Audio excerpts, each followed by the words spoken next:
Okay, mayong mudto na usab kanatong tanan, Luzon, Visayas, Mindanao. Mayong mudto Philippines, may mudto world, may mudto universe. Ano na punta mga higala?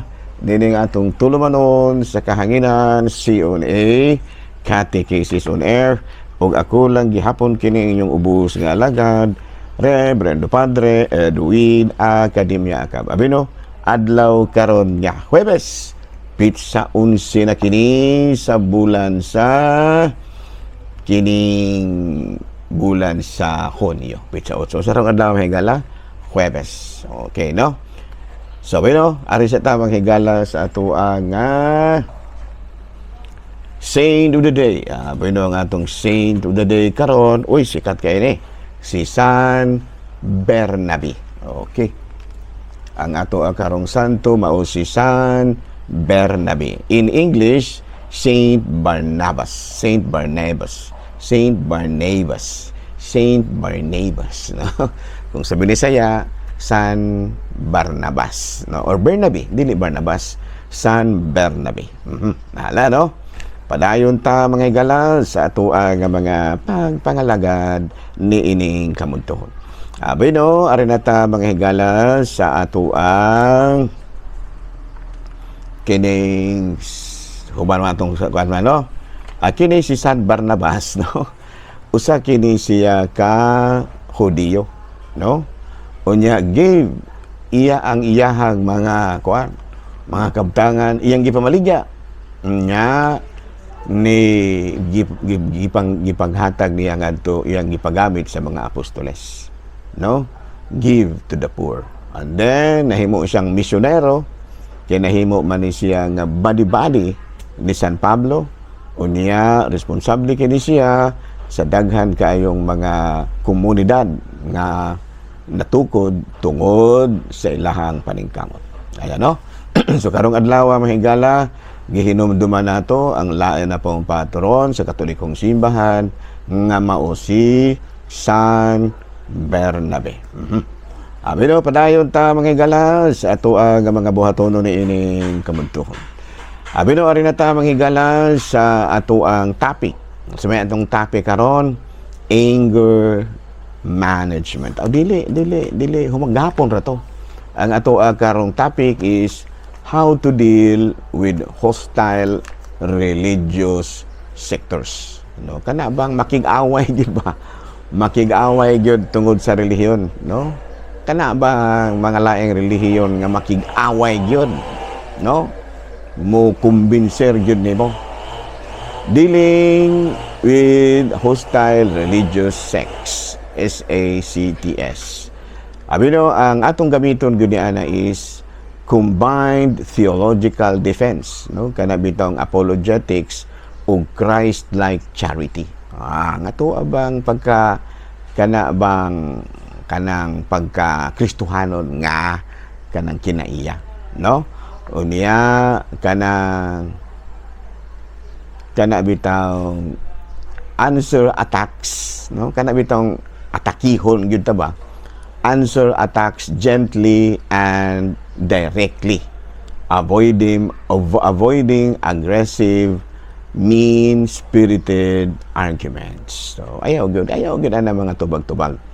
Naunya matud pa unsaon man nato paghimo na siya. Mo kuan ka adto ka mo barog sa mga punto nga parehos ta. Niko man ka mong Kristo. Nito ana parehos deta ana, no? So diha ta dapit. Unya kanang kung anon man jud lagi kanila, kana bitang kumbinseron jud sila sa ato pa redirect the conversation. Sabi po sabot og redirect the conversation.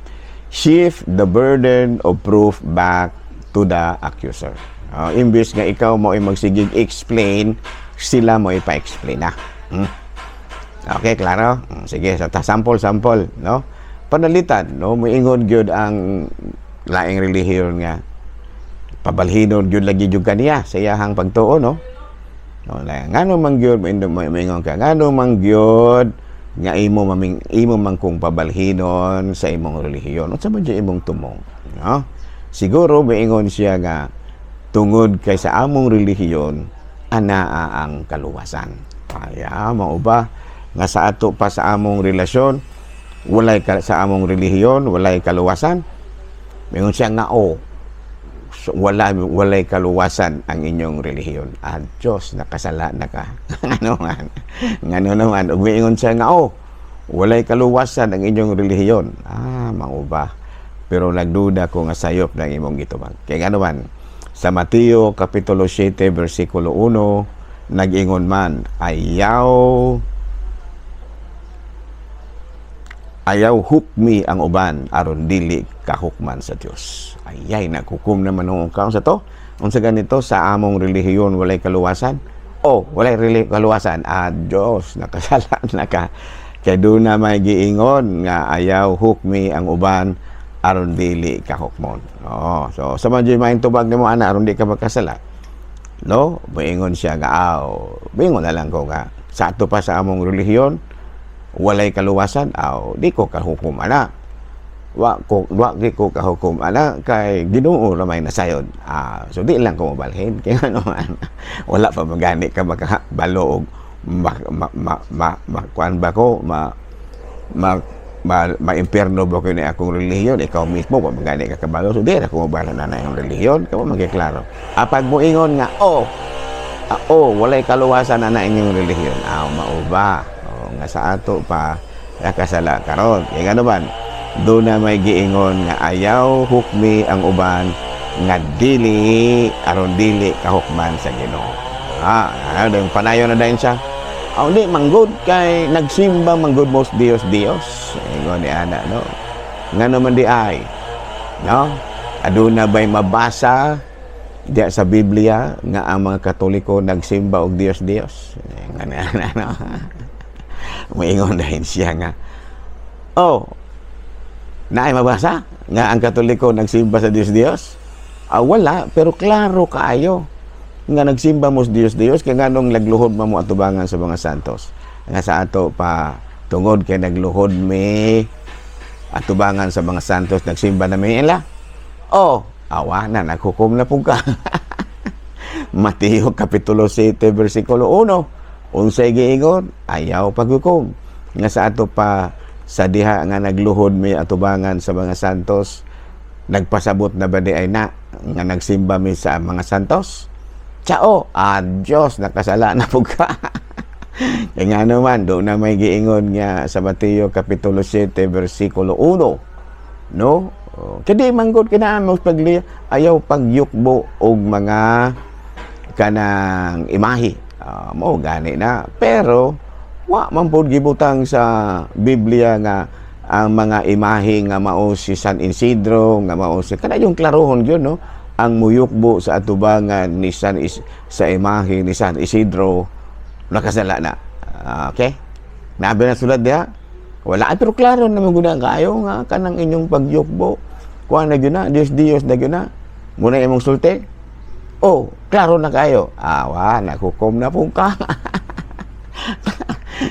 Mateo Kapitulo 7 versikulo 1. So ayaw ramig hukmi kay ang adunay katungod paghukom maura gyud ang Dios. Kung sayop man gani ning among gihimo, kami ra po'y manubag ini.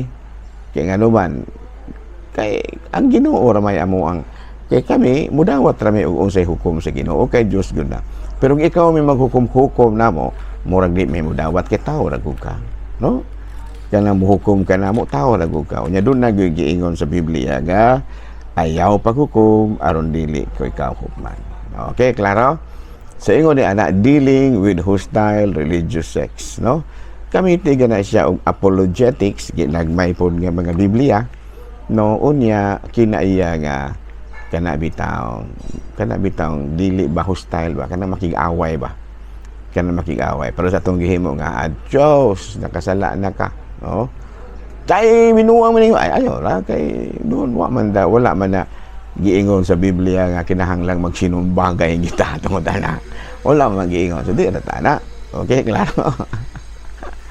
Klaro? Wala no. So wala. No, muna ginaingon nga gamiti og combined theological defense and Christ-like charity, and answer attacks gently and directly, avoiding aggressive, spirited arguments. Beno din nila sa takotob ha.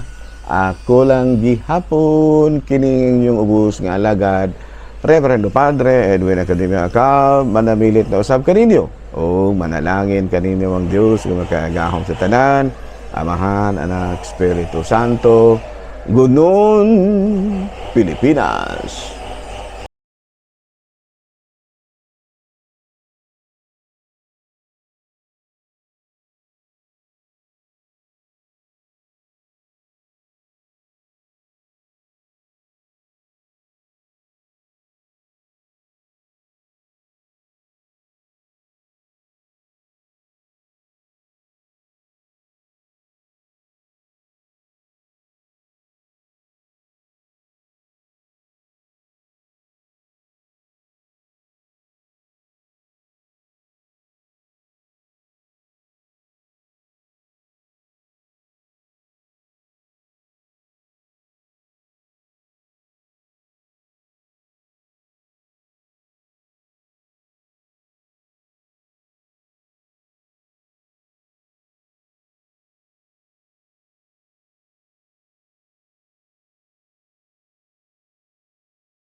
Okay, mayong mudto na usab kanatong tanan Luzon, Visayas, Mindanao. Okay, mayong mudto na usab kanatong tanan, no? Naghidaot ta nga ana kamong tanan sa Kapiskay Panglawas na ining kabudtuhon. Unsa gani tarong adlaw karon nga Miyerkules, tibo kalibutan. Miyerkules nun may higala, no? Alas sa tarong oras sabi sa kay Miyerkules mga higala, no? Pizza di ka alas pizza Jess, no? Pizza Jess di ining bulan sa Hunyo. Uy, hapit ang pista mga higala sa kuan San kining San Juan, no? San Juan, no? June 24. Nya doon na po piyesta karong June 29. Ayan, no? So, ubay ganing pista niya. Karong pizza 12, karong Biyernes, pista po sa Sacred Heart. Yung Independence Day pag yun, no? So, doble, no? Na independent kita sa sala, na independent po ta sa nasod. Ayan. No? May muto na kanatong tanan. Ang hinaot ko nga na kamong tanan sa Kapiskay sa Panglawas ni ining kamuntuhon. Walay ubo, walay hilanat, walay sipon, walay UTI, no, wala sa puta, no, wala maglabad ang ulo, wala magsakit ang kuto-kuto. Maayo ra gyud pero naginhawa, ha, naginhawa kay lusod baya og wala na magsakit ang UTI kay patay na diay. No, ginahaglan nga ampingan nato atong lawas, ha, kaya nga atong lawas mo ra gyud atong puhunan, no. Munay gitawag sa mga pinulungan sa mga kinaraan lawas ray puhunan. No? May mudto na kanatong tanan mga higalan, ang pingig yun ang inyong mga panglawas din, ha. Abido arita mga higalan sa ato ang kining sa mga higalan, no? Kining matud pa CBCP News. Okay, no? Church leaders no exposed Monday with a community devastated expressed Monday with great sorrow with community devastated by a powerful 7.8 magnitude earthquake. Buti pasabot nga ang bagas ang CBCP mahigala may padayag sa ilahang dakong kasubo tungod sa nahitabong linog dito dapit sa may South Cotabato. No, dito dapit sa may South Cotabato mahigala dito dapit sa may Jensen, no? South Cotabato naman na mahigala, no? So nagpadayag karon ang atuang mga kaobispuhan sa ilang dako kayong kasubo sa nagpanghitabong linog dito sa 7.8 magnitude nga linog. O niya, matod pa sa Vatican, babalita ikan sa Vatican, Pope Leo mipaabot sa iyahang pahasubo nga